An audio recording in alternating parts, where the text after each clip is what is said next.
Next है infrared radiation.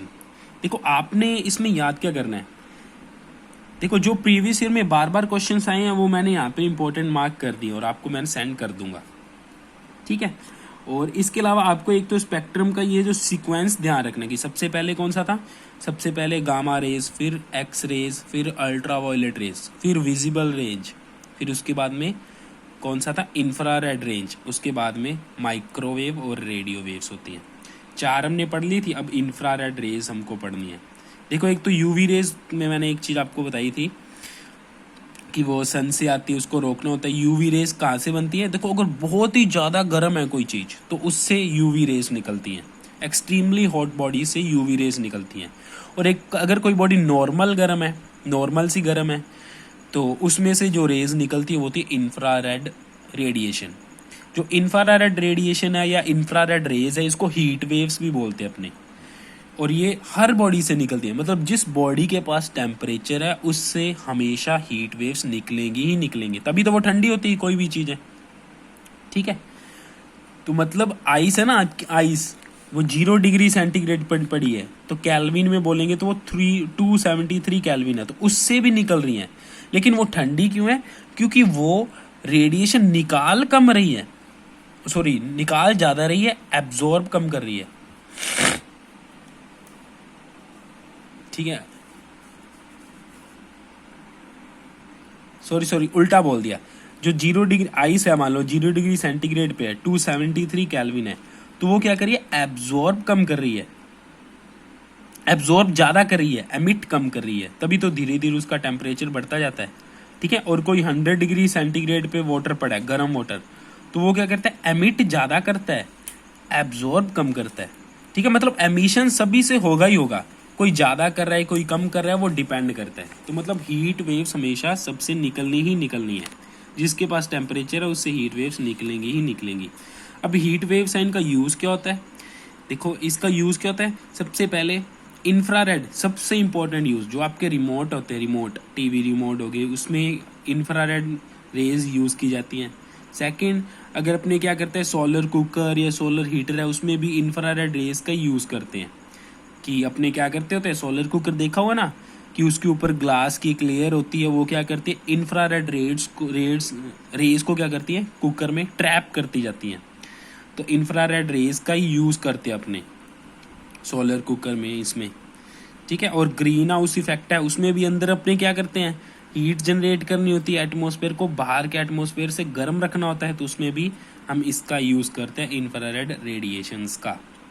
और photograph वगैरह अगर अपने को नाइट में लेनी होती है या फिर फॉगी कंडीशन में लेनी होती है, तो वहाँ पे भी इंफ्रारेड रेडिएशन का यूज़ करते हैं कैमरा में। अब ये इम्पॉर्टेंट है, ये इस पे बहुत क्वेश्चन आए हैं, माइक्रोवेव एंड रेडियो वेव पे। देखो सबसे पहले सुनो, माइक्रोवेव्स कौन सी होती हैं, देखो कि अपने जो ऐसे क्वेश्चन आया था कि सैटेलाइट में कौन सी इलेक्ट्रोमैग्नेटिक वेव यूज़ हो रही है, या ये बोल देते हैं कि रडार में कौन सी सैटेलाइट, रडार में कौन सी इलेक्ट्रोमैग्नेटिक वेव्स यूज़ होती हैं, उसकी वेवलेंथ की रेंज बताओ या फ्रिक्वेंसी की रेंज बताओ। बहुत बार क्वेश्चन आया हुआ है, तो हमेशा ध्यान रखना, रडार में एंड सैटेलाइट में माइक्रोवेव्स यूज़ होती है, और उनकी वेवलेंथ रेंज कितनी हो, 10⁻³ metre to 0.3 metre, and frequency range क्या होती है, 10⁻11 हर्ट्स टू 10⁻8 हर्ट्स। कुछ बुक्स में 10⁻9 भी लिखी हो सकती है, कोई दिक्कत नहीं है, सही मानी जाएगी, ठीक है। क्योंकि मैंने आपको बताया ना कि एक पर्टिकुलर ऐसे नहीं होता कि ये आ रही है, ये आ रही है इंफ्रारेड, यहाँ पे इंफ्रारेड खत्म, यहाँ से माइक्रोवेव शुरू, ठीक है। बीच में जो रीजन होता है उनका, वहाँ पे कंबाइंड रीजन होता है कि वहाँ पे इंफ्रारेड भी हो सकती है, माइक्रोवेव भी हो सकती है, वो स्पेक्ट्रम दिखाऊंगा अभी मैं, तो एक बार इसके यूजेस समझो। तो सैटेलाइट में, रडार में हो गया, ओवन में भी, माइक्रोवेव ओवन नाम से ही पता है माइक्रोवेव्स यूज़ होती हैं। और इसके बाद इसकी वेवलेंथ और फ्रिक्वेंसी रेंज आपको मैंने बता दी। फिर है रेडियो वेव्स। देखो रेडियो वेव्स, इसका यूज़ हम कहाँ पे करते हैं, देखो इनका करते थे अपने किसमें, रडार में, सैटेलाइट में। रेडियो वेव्स का कहाँ पे करेंगे, अपना जो टीवी हो गया, टीवी सैटेलाइट के लिए, मोबाइल का जो सैटेलाइट होता है उसके, मोबाइल टीवी टेलीकास्ट के लिए, और मोबाइल का जो नेटवर्क होता है वो, या फिर वायरलेस नेटवर्क हो गया, वो सारा कुछ रेडियो वेव्स होती हैं। रेडियो वेव्स सबसे बड़ी वेवलेंथ होती है, सबसे बड़ी वेवलेंथ वाली वेव 0.3 to 600 मीटर इसकी वेवलेंथ रेंज है, मतलब इसके बीच बीच की वेवलेंथ कोई भी हो सकती है, वो सारी रेडियो वेव्स होंगी। और फ्रिक्वेंसी रेंज क्या होती है 10⁸ to 10⁴ हर्ट्स, ठीक है। और यूज़ कहाँ पे हो गया रेडियो वेव्स का, टीवी टेलीकास्ट में। ये बैंड भी पूछ लेता है कि टीवी टेलीकास्ट के लिए हम किस वेव का यूज़ करते हैं और वो बैंड विड्थ बताओ। तो टीवी टेलीकास्ट के लिए हम रेडियो वेव्स का यूज़ करते हैं, ठीक है। और कौन से बैंड क्यों यूज़ करते हैं, 54 mega hertz to 1710 mega hertz के बीच बीच वाली जो रेडियो वेव्स होती हैं उनको अपने यूज़ करते हैं किसमें, टीवी टेलीकास्ट में।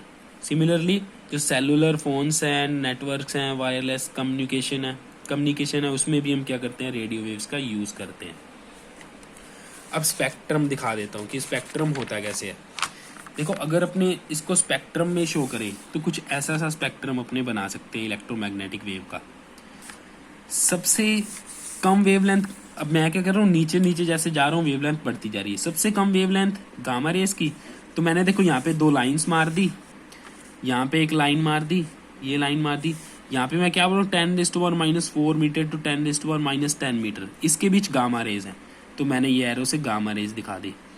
फिर दूसरे नंबर पे 10⁻11 टू 10⁻9 के बीच में एक्स रेज होती हैं, तो ये एक्स रेज का रीजन दिखा रही है। और ये वाला जो रीजन है ये दोनों का कॉमन है, एक्स रे का गामा रेज का।